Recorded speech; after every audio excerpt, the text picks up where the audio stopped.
So today we are doing some PRPs. I already got her blood and we took 2 syringes of blood from her and put it in a PRP machine, and these are the 2 PRP that was extracted. She actually had a very good PRP amount for the 2 syringes that we pulled out, about 3.5 cc.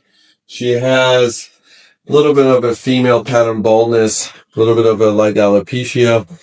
We're going to inject this PRP into the scalp. Now, PRP is not a magic bullet. It's not like it's going to grow hair tomorrow. But what it does do, it gives a growth factor and stimulate the hair follicle for the regrowth.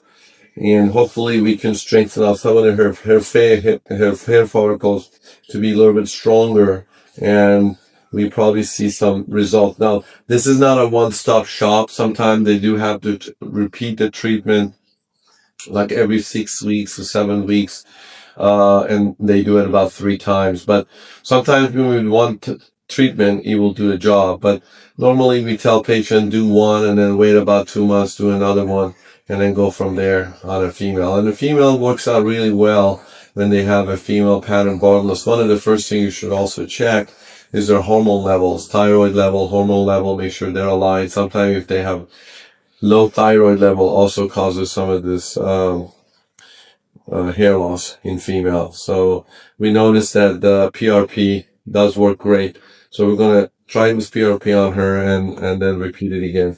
So you can see this doesn't really hurt much. We're using a small needle syringe, and all we're doing, I'm sorry, sweetie, just a little pinchy. We're putting it right underneath the scalp. You know, you don't want to go too big, but too deep, but right underneath, we're just injecting it and giving the follicle a little strength for it to grow. That's all. And really, that's it. It's not that big of a deal, but we just scattering it around the scalp. Are we hurting you a lot or no?